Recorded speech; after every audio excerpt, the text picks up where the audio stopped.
Yes, correct, Hmm. correct. Yeah. Okay, I'll mute myself. Okay. We'll talk to you later. Okay. Well, thank you. Hey, and Yeah. well, good evening, everybody, and thank you for putting up with our talking. And it's the Sunday night webinar. It's a little past 8, and want to thank you for joining us. I'm Gene Clabago, I'm Roger Carroll. and we're glad you're here. One quick little item before we begin. The last couple of weeks, when you register, one of the questions is, do you want a text reminder? And it says, please leave a phone number. And I've had a couple of people typing in the word yes. And I gladly would send them a text reminder about 7 o'clock on Sunday, but I need a phone number. So please don't forget to put in your phone number if indeed you need that. Okay? So with that, why don't we get started? Raj, I'll do some weird things and then hopefully you'll I'll do some weirder things. oh, I was going to say you'll How's probably that? cover me up here. Okay. The first thing, well, each week, you know what? I forgot to put it up there too. Darn it! It will be on the Teacher Resource Center site. These are the websites each week. Kind of give you a few ideas of sites that you might wish to uh, take a look at, maybe subscribe to, because they have really good ideas, really good articles, tools, resources that you can use that that would be helpful to you. So these are the ones I have for today, and they've got there's some pretty good articles that attach to these sites, and I'll put it up there tomorrow. I'm sorry, I was bemoaning the loss and so forth. So I didn't get it up. I apologize. The first site is called Teacher Reboot Camp. I don't know where the title came from, but it's a pretty good site. I've been following it for a while. And it has a lot of great resources, a lot of good articles. And right now, what he is doing, well, the one today, if you look at it, it says engage them in the first 5 minutes, bell ringers, warm ups, and prompts. And it has a lot of great prompts here that they say can take 5 minutes or less, little activities to get the kids started in, I guess, at the beginning of class. And some of them are right here. And actually, what I do recommend is that there is an article, there's an extended article right here that is really terrific about bell, how to get people going with bell ringers and get people started, your students started online, things like that. Great ideas. And this comes from a little thing that he's been doing for the month, excuse me, for the month of November. I guess this is like their version of an advent calendar. This is a tech calendar. And each day, oh, Shelley, maybe it's a lady. I apologize. I wasn't trying to be a chauvinist pig here. I Sorry. Hey, I'm impressed.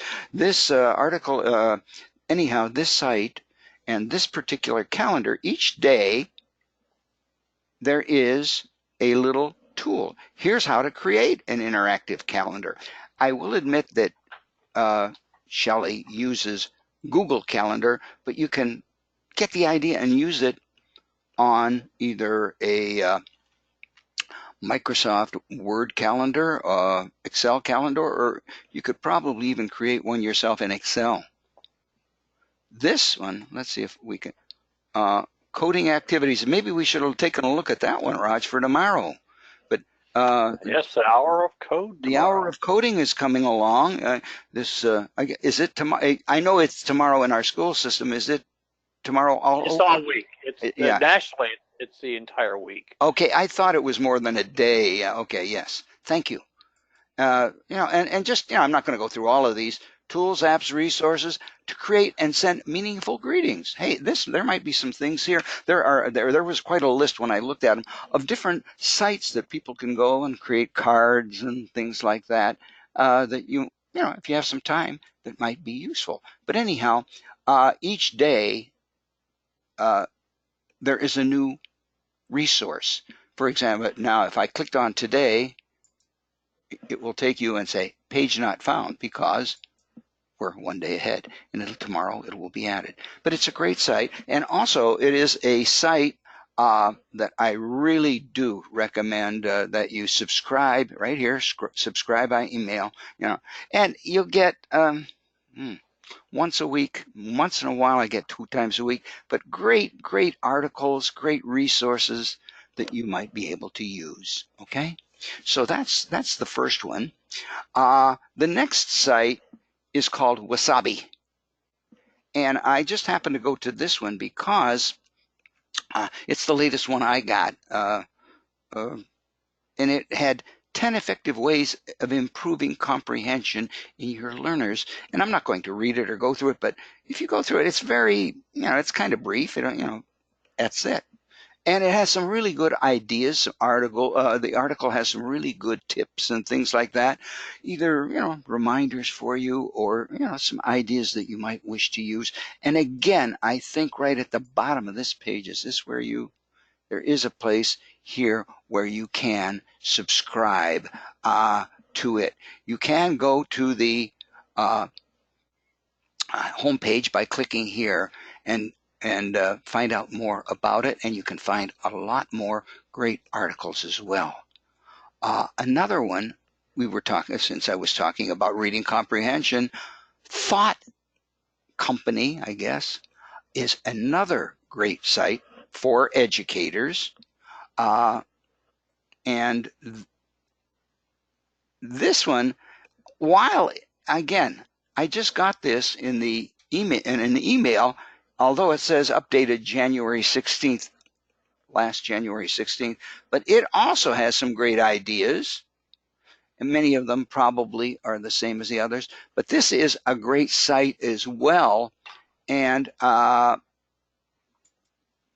just clicking here, here's another one that they put up July 20th, and it says writing prompts for 5th grade, but as I was looking through it, wow, there's some ideas that could be adapted for almost any grade. Writing ideas. If you're looking for writing ideas, this might be.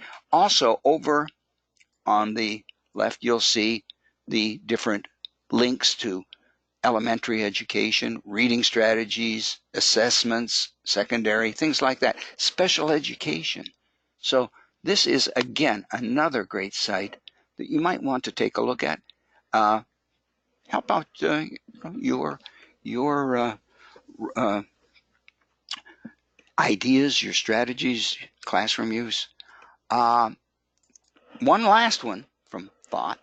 This one, informal assessments. I guess we could call those formative assessments, but great ways of doing informal assessments. Simple, stress-free, and she's got some great ideas here that you can use for finding out, getting some feedback on what has been learned and maybe what needs to be reviewed, revisited. So again, another great site there. The last one that I mentioned is a place that we talked about many times. This is a site that I would even ask you to share with your parents. It has so much, and it's a site, if you have children, where you can find out a lot. It's not just for teachers. Actually, if you scroll down a little bit, they have common sense for students, for teachers, for families, for just about everything, okay? And it really is a great site. I'm not going to, go through it and explain it and so forth. I'm going to ask you, but there are great areas for teachers, for families. There are, just to show you, supporting millions of families with reviews. For example, just to show you real quickly, they review games, movies, books So if you're looking for things that are age appropriate for your students, for your own children, you can go in here and check it out. There's even a way to, if you get a free account and put your children's age in, and they will help you select things that are age appropriate for them. That's just part of the family set. There is, of course, a teacher portion, okay? And there's so much here as well. Don't want to be, go through that all so much, but I just wanted to show you that. Raj, if I could, what I'll do is, if I could have about 10 or 15 minutes, I can finish up what I have, and then I can give it whatever to you. Would that be okay? Okay, I'll give you 30 minutes. Okay. I can do that. No. Well, I'm trying to figure out how I'm going to talk to my parents about this. I don't know if my mother's going to understand it, but I'll give it a shot. Okay. Well, it's funny you mention that, because I was over helping a relative the other day with a computer.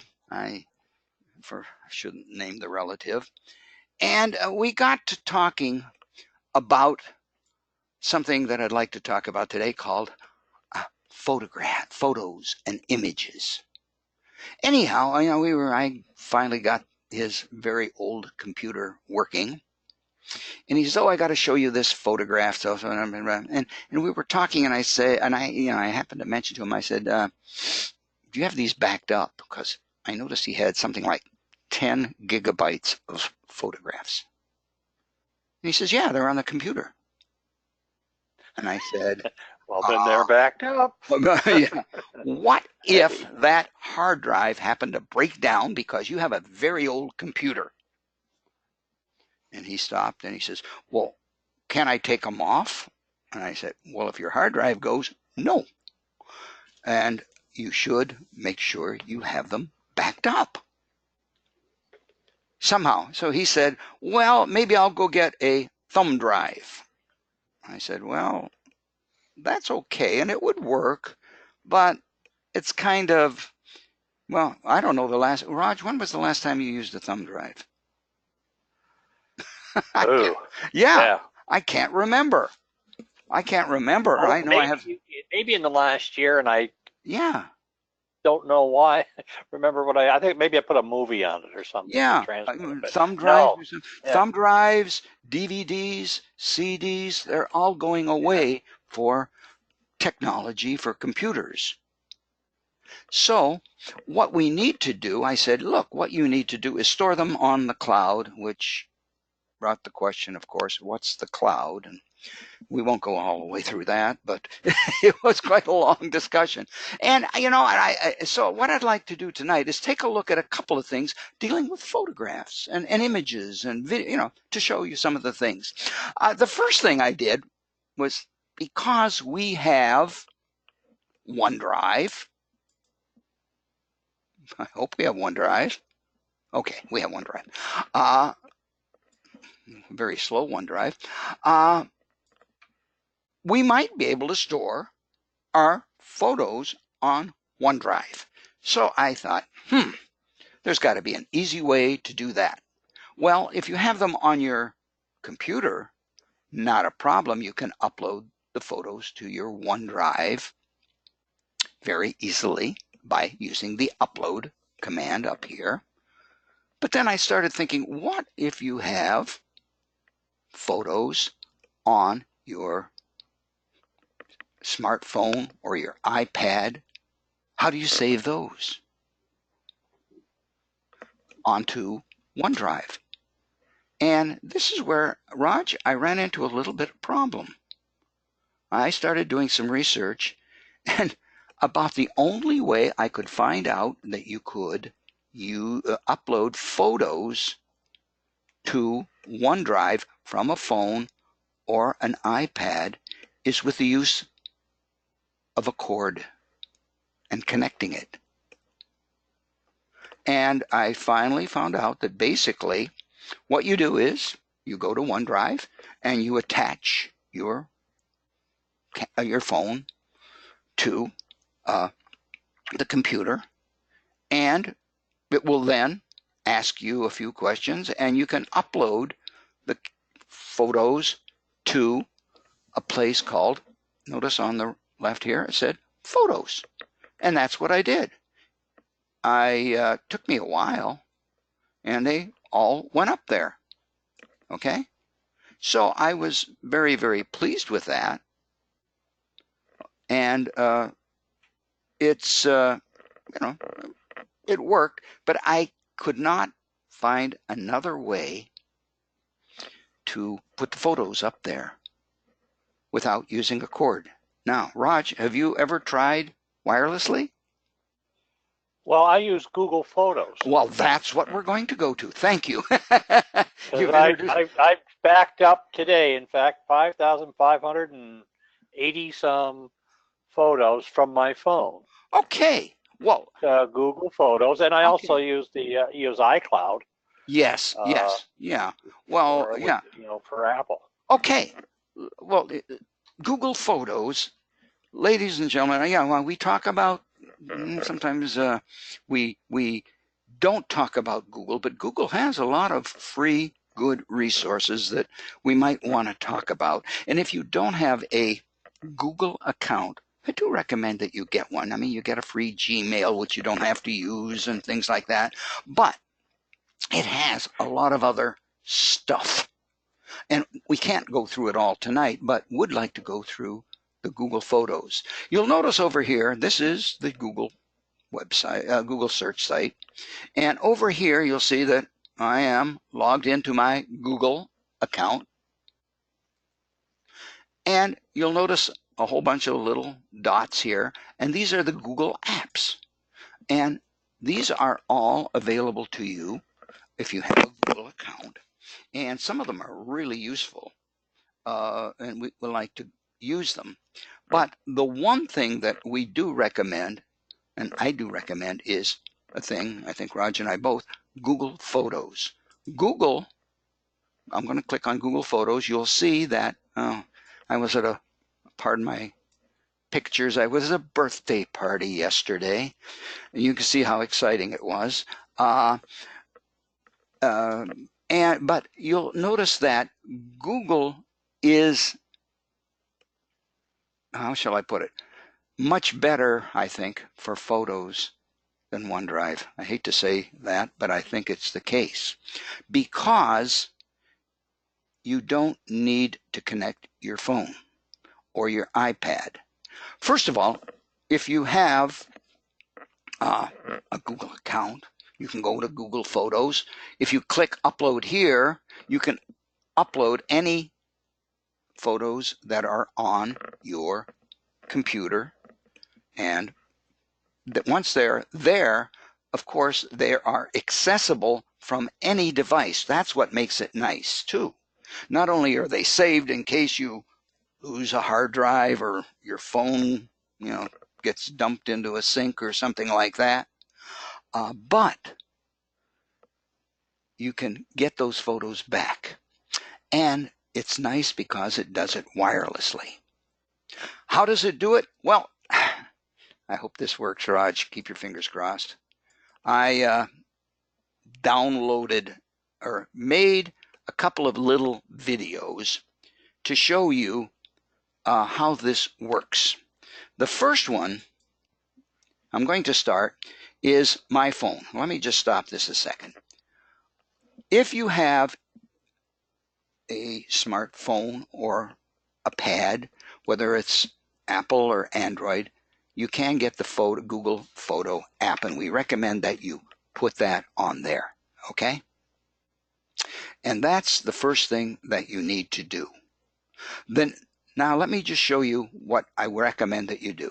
Once you get that going, you open that up.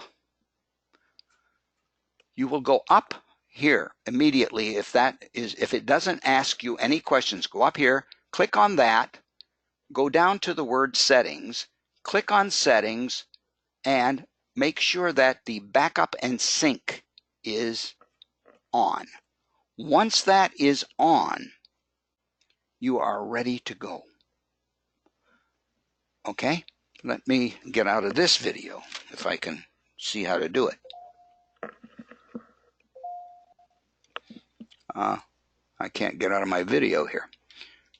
There we go. Excuse me one second. Now, this is kind of weird, and I apologize in advance for it, but this will show you how great Google Photos can really be. Okay, first of all, I'm at my phone. I am going to open my camera right here in a second, and I'm going to take a picture of my computer screen. Boom, took a picture. Now the next thing I'm going to do is open Google Photos, and you'll notice right away that that picture that I just took is being uploaded to the web. Now I'm going to my computer again, the computer I just took the picture of, and I have just gone to Google Photos. I'm going to refresh it. There is the picture immediately. That's how fast it will be done if you're on a wireless network. Okay? That's how great Google Photos is. And if you have photos, as Raj said, what was it, 5,000 or something you said, Raj? On your, 5,500, yeah, on my phone. yeah, on your phone. If you're in your home in a wireless, area, not on data. It will not do it on data. It's turned off unless you specifically turn it on. You will be able to upload those photos. What you need to do is open the Google Photo app, and it will start uploading immediately. It used to do it automatically, but some months ago, I think they took that away, Raj. I believe they, I remember reading about it. And I think that now, in order to do an upload, initiate an upload, you need to open the app. So every now and then, I just, when I'm home, I open my Google Photos app, and it uploads everything that is needed. Now, you'll notice, not only today, it didn't just upload there's the picture that I took, but it uploaded the videos as well. And all that, I did not tell it to upload the videos. I did not have to point at it. I just opened the Google app. Google Photos, great thing. Can save you a lot of hassle, a lot of trouble, a lot of time when you are backing up your photos. And there are lots of photos you want to save, I'm sure. And this way also, as you can see, that I took all of these other pictures yesterday on my phone, came home, turned on my Google Photos, and they are accessible from almost any device, my pad, my computers, whatever, and anywhere where I can log into Google Photos. So that's the advertisement, I guess, for Google Photos, right, Raj? It's funny you mention it, because that's what I was doing today, in fact. Well, so I got a message about a reminder. Oh, really? And that's and like I say, I use both the iCloud and Google Photos because I don't want to trust any one thing, But yeah, so. I do not save my photos on iCloud, but I could, and I double them up. But you notice I did connect my phone to OneDrive, to my computer on one, and it uploaded everything. As you you could see that it uploaded. It took quite a while, but it uploaded a lot of photos from my phone to the OneDrive, which is great. The only drawback is I had to use a USB cord to do that. So again, whichever way you want to do it, wherever you want to put it, but make sure you back up your photos. I hope. Well, the other in the conversation as we talking, yeah, sure. Teachers here who have a OneDrive account through the school, through the Office 365, and so on. But that is not permanent.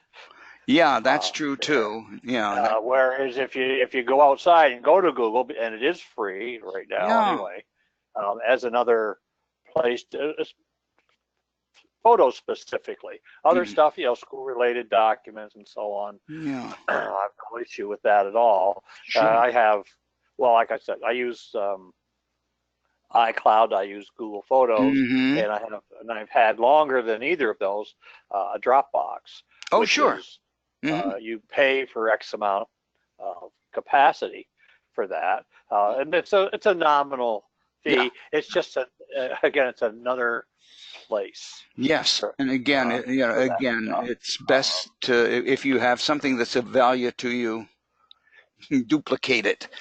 By the way, you mentioned Google Photos. Just to show you, I think it's here. If you go down to settings, just to show you, you have, notice of my original Google Photos, I only have 6.5 gigabytes left. That means if I were to send up photos in what I call full resolution, these are, the real high resolution, big photos, there is a limit. But if you are letting them do it in high quality, they will give you free unlimited storage. And just make sure that that's clicked on. Okay. I don't want to, 100 gigabytes for $2 a month, $24 a year is not an awful lot of money, but it's free. And for most of us, I don't think that any of these photos, I've downloaded them and used them, and the quality is more than I need. Okay. I was talking to a lady at the party yesterday, who had a big, Nikon camera with a huge lens and all this other stuff. And she tells me that she does save her photos on Google Photos, but she pays so she can send up the high resolution ones. And that's fine too. And I think that's when they came out with the free unlimited, they thought that, photographers, professional photographers, would use that to store all of their photos, and it could eat up a lot of space very quickly. So that's why they offer free unlimited high quality, but not the highest quality. Anyhow, I ramble.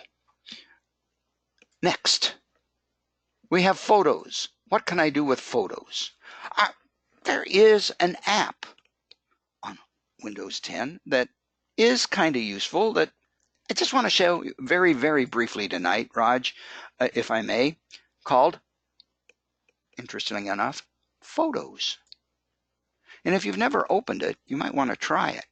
And again, it has most of your photos, and you can tell it where you want the photos from. It gets a little bit confusing at times, but I went over here, see the little three dots, and go to settings, and it will tell you the sources of your photos. So you can add, like my photos, you'll notice that I have the OneDrive camera uploads, I have the OneDrive photos. I have not tried putting Google Drive on there because that would make, duplication, but I have a lot of photos on here. So you can go in there, and why would you want this? Photos is an app that, allows you to do several things. First of all, it will allow you, let's see if I can find this photo that I need. Yeah. By the way, there was a photo, where was that? I sent this down to all my friends in Florida. They were not amused or impressed at all by those beautiful trees. Where was that? Okay. Well, anyhow, I'm just going to bring in a photo. Okay. This is not that photo. That's too small. I apologize. That's the photo I wanted. I know it's a little bit small, but there are some edit and create options in here. Okay. And you can edit the photo. All right. You can, first of all, There are some, flip it, rotate it, so forth. And you say, I don't want to do any of that. Straightening it up if it's turned, But up on top, there are filters that if you want to, correct the coloring, so forth and so on. That's a little dark. I might want to try, just to show you how it can do that. I'm going back to the original. And then there are some adjustments in light, color, so forth. If you have a picture with red eye, that's really good. And if you have a picture that has like little dots on it, little spots or something, maybe there was some dust or something, it will remove those too. Very easy. So this is an app on Windows 10 that you can do that real quickly. Now, yes, leave without saving. I'm going back here because I want to go back to this. Now, the big thing that I like, and I think Raj too, we've talked about this, haven't talked about it in a year or so, but there is a tool on here called a video creator, okay? And it's really cool, and it might even be something that you might like to do with your students. And it's really easy to use to create videos. What was the one? Photo? There was one years and years ago called Photo Story or something that Microsoft had out. They don't do anymore. But to create a new video, all you have to do, I'm just going to call it new video. You can put in a name. And now it wants to add some pictures. I am going to go to my computer, and I've set this up beforehand to save some time. I've gone to a file where I had some pictures of a book called, and the pages of a book. I think it's probably a little bit of a copyright violation, but I'm not going to save it, so I'm just going to show you. I want to put all of these pictures into a video. Very easily done. I can click on each one of those, but I don't know if you remember this, but if you hold down the Control key, tap the letter A.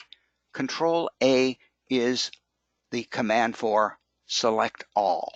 So I have selected all.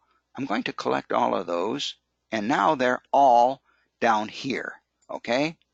Now, those are just ready to be used in my video. What I can do is drag one down to the storyboard if I want, and now I have begun my video. I can do that, or I can use that command again, Control A, drag them down, and I got them all again. Now notice I have two trees. So if I want to remove one, if I click in here, right click, remove this photo. Now you'll notice if you look over to the video portion, it says it's 51 seconds long. That's because I think I have something like 17 photos, and you'll notice that each photo is going to be shown for 3 seconds. Well, that may or may not be good for you. So if you want, notice it says duration. Okay? You can do one of two things. If you wanted to do all of them a certain time, they all are the same, you could click that Control A, go to duration, and set the timing for that. Or notice the little red line, that's the photo. Say I want to do that for 7 seconds. Okay, this next one, it's going to have some, what if I wanted to read this to the students? I may need more than 3 seconds. I may need more than 7. I can go here and you can put in the time. Okay, and you'll notice that each of them changes with duration. So the duration you can play with. Text is, if you wish to add text, I don't want to, but I can show you how, to one of the slides, you would just pick one of these and type in a word. Okay, typed in text. It doesn't really come out very well, does it? Excuse me one second. And then, why is that not coming out as the T? All right, notice there is the text. I can select down at the bottom where I want it. Okay, I'm going to change that to another print. Okay, I'm going to cancel that and get rid of that. Okay, my changes won't be saved. I just wanted to show you that you can put some text onto the pictures if you want. The next one is motion. Motion is, I think Raj and I refer to that as the Ken Burns effect. Okay, you can actually have this picture, this one, move a little bit as it's on the screen.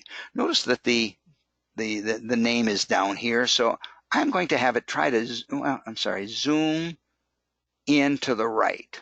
Okay, and I'm going to hit done. Now what does that mean? Well, let me show you here. Let me just start it. We're at the first slide, and as it begins, it's supposed to slide in. It's not doing that, is it, Raj? I'm going to try that one more time. Zoom in to the right. Done. Yeah, it should zoom in to the right. It did before. Maybe oh, there's a little bit of motion there, if you notice. Very slow. Okay, and you'll notice that it's moving along just as a video would move along. We have motion. We have 3D effects. They're okay. You can go in and play with those yourself. I just want to get through this quickly because, Raj, I'm taking your time, taking all your time. If you don't like the color, you can, bring in new tones by using the filters. I'm going to cancel that. And notice this says remove or show the black bars. On some of these you have black bars. Notice these here? You might have to do this each individual one, because notice here I can remove the black bars and that looks pretty good. If I were to go to the first one and go to remove the black bars, that isn't working. So shrink to fit. So you can go through and remove the black bars on some of these. Okay? Now, that's basically you've created a video. What if you want some music? What's really nice about this particular one is they have provided a large number of music that you might want to use. And I'm trying to figure out why they have these here, Raj. Do you have any idea?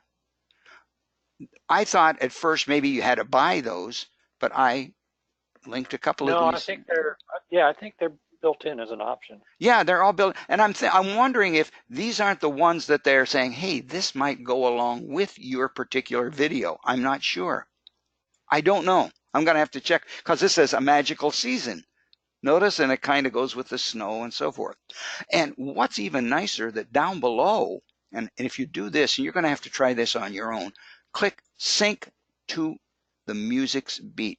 Notice if I do this, notice the 3s and the 10s and so forth, the times will change here as I start to play it, okay? It will change the time if I select different music, okay?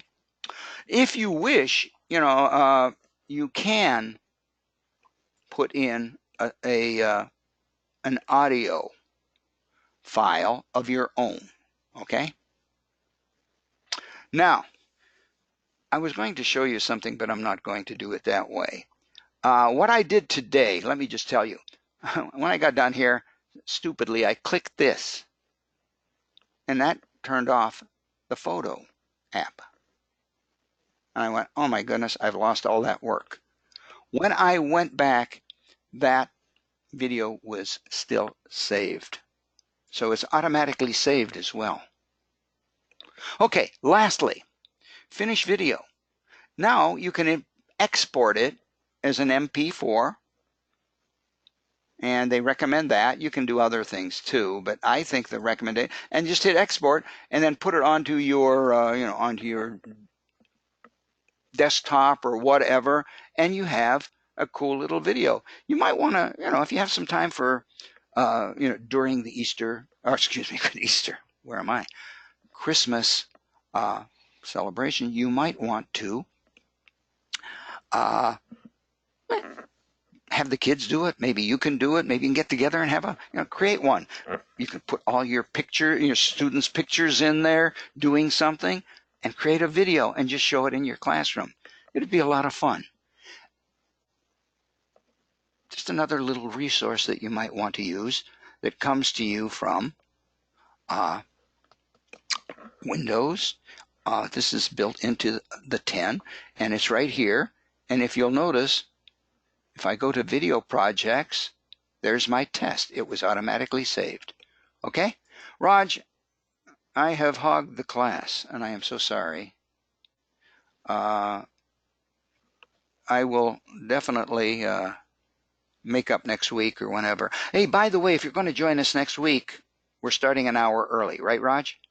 So that so that people can watch the football game or if they wish. Yeah. And Raj, No, they have to. They have to. Yes. Yeah, that's part of it. Yes. Yeah. Wish we can give you a second hour for that. I have changed the presenter, Raj. You should be seeing that there. And like I say, Okay, I'm trying to find where I am here. You caught me by surprise. Oh, I am so sorry. Oh. Just speed up a bit. Yeah. Okay. I got to ditch this because there's. Oh, got to ditch this. Was that said on purpose? No, it was because I don't have time here now. Oh, I'm so sorry, and So I we'll get rid of apologize. that. Let me see where we are here. Oh, I there's wanna bring yours. up some stuff. There's your Google folder. Okay, well, let's backtrack a little bit. The last couple of weeks we've been talking about, last couple of webinars we've been talking about this really neat tool called Flipgrid. Oh yes. It's been, well, now they're in league very tightly with Office 365, with our apps and so on, and really fully integrated, getting a lot of play. And one of the questions out of one of our last webinars, because essential to working with Flipgrid in your classroom is that first of all, your device, the school district distributed laptops, and then the student laptops, they need the front-facing camera, not the keyboard-facing camera, to make their Flipgrid, which are short videos that you completely control, and we'll just probably recycle through some of that. And the question came up about activating those cameras. So I ran it by our IS director, Mr. Ray Graneri, who ran it by his chief technician in this regard. And you can, if your keyboard facing camera is not active, you can activate it. I'm assuming if you're a little skittish about doing this on your own, you probably can get the help of a tech associate. I don't know that you have to put in a ticket on it, but I think, and Dave could let us know, because the state of up-to-date devices around the district, it's slowly, I think by the end of the school year, all the classroom carts of devices will be refreshed. You'll have the most recent devices, and they've been making slight changes in what they're buying, but they should all have the keyboard-facing cameras, and there is a way to activate the camera. And because I've got a positive response on that inquiry, I'm therefore assuming it's okay for you to go in and do this, certainly on your computer. Now, if you're going to do this this work with Flipgrid within your class, that would mean all of your students' devices would also have to have that camera activated. But what I'm going to show you real quick is how you can do that. The district, because of your subscription to Office 365, the district controls these devices. Well, when they do what they call they image the computers with the programs and so on. But what you have to do, I'm signed into my Office 365 right now, and to see whether or not your device can activate the camera, because when you go into Flipgrid, you might be asked to turn it on, or if it is turned on, and your response to that, of course, would be positive that you do want to use it. So you go into all of your apps, and you'll notice up here when you click in, your interface might look a little different than this, Office 365, but then you'll have an option that says your school. This is because you have a school subscription.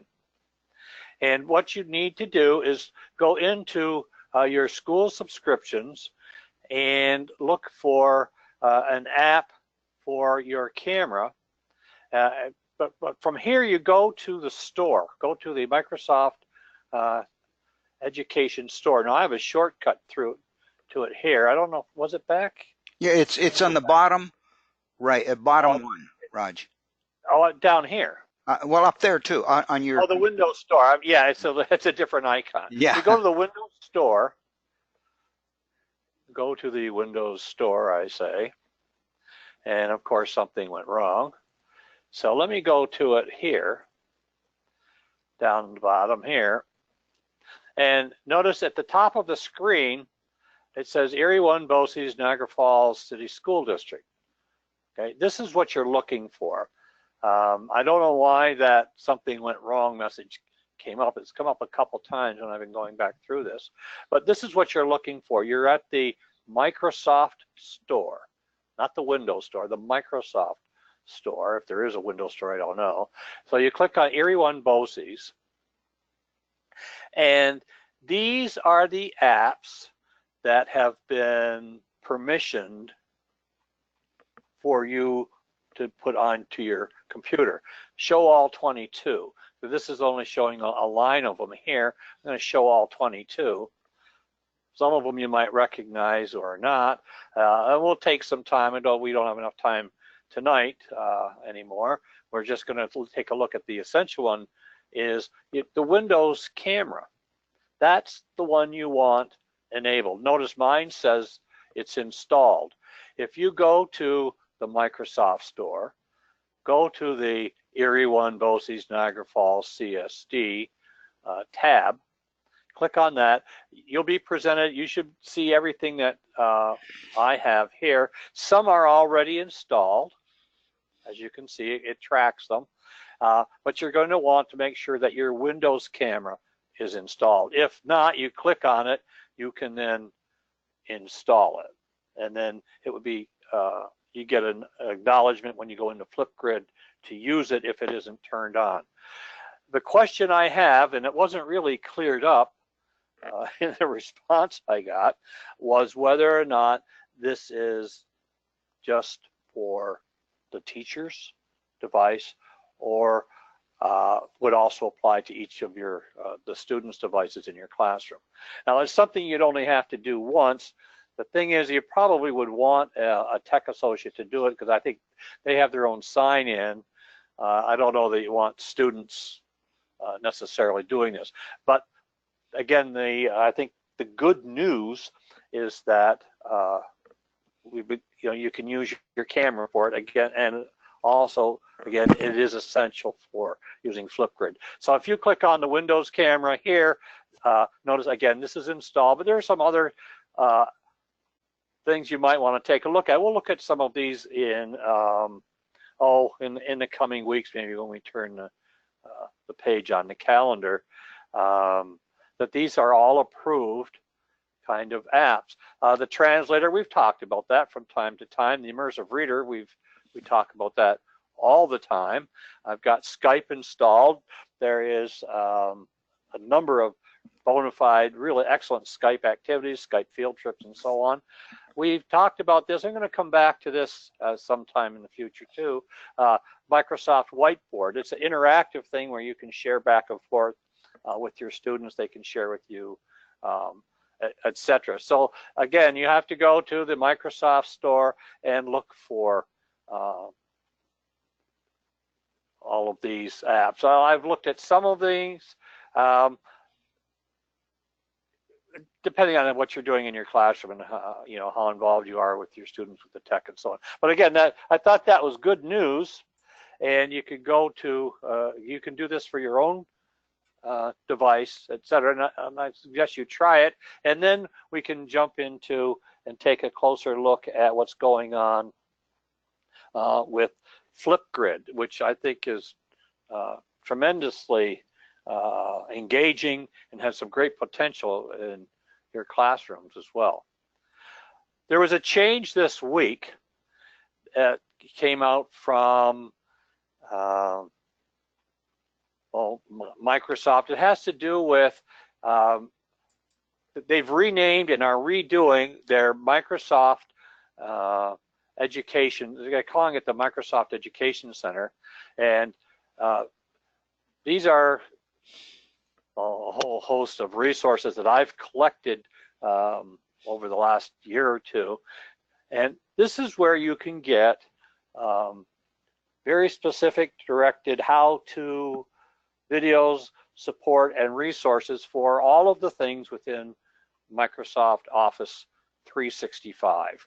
And I've collected a number of them. There are courses, nice self-paced courses and so on, but they are changing I don't know, maybe it grew too big, but they're changing it to the Microsoft Education Center. And I jumped over, I changed my profile and so on. When you get into this, it tracks the different resources that you have used. These are all, well, some are short, some are fairly long. These are where you collect your badges, kind of a list of the things that you've completed within the Microsoft education community for training.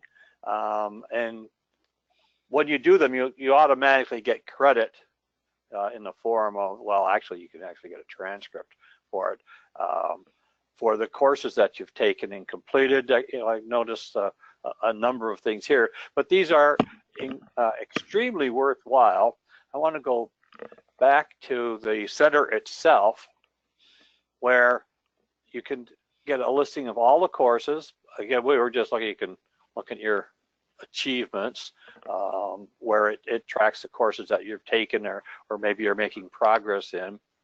And but the courses themselves are, I think, are really well designed. Gene and I have taken a number of them, building up some knowledge, our knowledge base for working with the Office 365 and so on.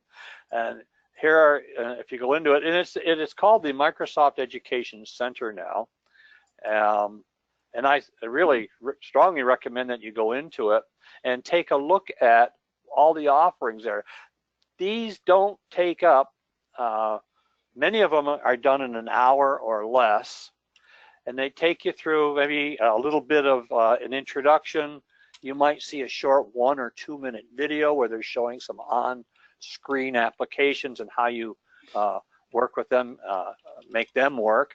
And you accumulate, like I say, you go through, you take a little quiz at the end, which is really quite basic. It just, basically, did you take the course? Did you look at the videos? And ask you, some simple questions about it. I strongly recommend you take a look at these, and these can be done anytime you have any free time, home or weekend, anywhere. You can complete them anytime you can get on the internet. They are really very worthwhile, I would say. just to build your knowledge base for all of these tools that Gene and I are talking about every week. Here, Windows 10. Okay, these are education classroom oriented tutorials and so on. One recent tool, Gene, you sent me a link on it, but I've been working with this tool for quite a long time. It's called Wakelet. Oh, yes. And I think it far surpasses Flipboard for its functionality now. Mm-hmm. And basically it's the latest thing, and it's been incorporated into use with the Immersive Reader, which is the Microsoft tool we talk about very often. But this fellow down here, this Mike Tholfsen, is the guru, literally the inventor of the Immersive Reader. So he kind of is the leader that we follow, or at least I follow, for all of things related to Microsoft education and so on. And he created this Wakelet collection. And I want to really get into this. We talked about it one time a while back. And Gene, I think we could easily replace our Flipboard collection of resources with the Wakelet. Okay, we'll have start to look into working it. with it. And the nice thing about it is right here, this little symbol here, that's our Immersive Reader indicator. Oh, yes. Where this goes with is, this is a way of working with your classroom, with students, probably the upper, maybe 4, 5, 6 on up, kids who are doing research, your class is doing a project and so on. This is a way of collecting those resources and then sharing them out. Notice they can be shared in a number of ways. They can actually be embedded, as you can see here. And what I'm looking is this fellow, this Tholfsen, he shared out his collection of all of his resources. Now I was going to take you into a number of them tonight. The one I'm most interested in right now is the one dealing with Flipgrid, but I see right now we've run out of time. So we'll put all of that on the back burner, and I'll go back through these resources. But if you make a note of it, it's the Microsoft Education Center, and if you follow, just do a little bit of a dive into that, I think you'll appreciate the number of resources and support you'd find there. But we're going to come back and take a look at Wakelet. I've been collecting a number of them, my own collections. That was his collection. My own collection has been building up for, like I say, well, quite a few. But this is not totally unlike Flipboard, but I think it's got a few things much more in its favor than Flipboard does now, especially direct applications for our use in the classroom and so on. So with that, I'm going to leave it, Gene. Okay. Well, Raj, there's a lot thank more I you, could and talk about going I- back into Flipgrid and Yeah, whatnot. I do apologize again. I didn't realize it was going to take so long, and I didn't realize how much time I had taken. So next week, I Well, think we'll- like I say, it's not going to waste. I've got my notes, and No. we'll pick up on it. I Yeah. want to take a pretty strong look, revisit Flipgrid on a regular basis. Strongly encourage teachers to take a look at it. Try a sample couple to build their own grid, put in some topics, and then come back and we'll explore more of those together. And you can share them out to us if you like. You want to take a look at it. Okay. Thank you. And just before we go, Dave sent a little message along, and he mentioned that for those people who have Amazon Prime, he says, have any of you ever used Amazon Photos? Looks like it's free for Amazon Prime subscribers and has unlimited cloud space. I don't know about that. Going to have to look into that as well. Probably a good way for Amazon to keep you subscribing. And with that, thank you very much for joining us. Have a great week, everybody. Hope to see you next Sunday, an hour early. And if you have any questions, concerns, let us know. Yeah, and maybe we'll see some of you in the audience for tomorrow. Oh, yes. For the Hour of Code.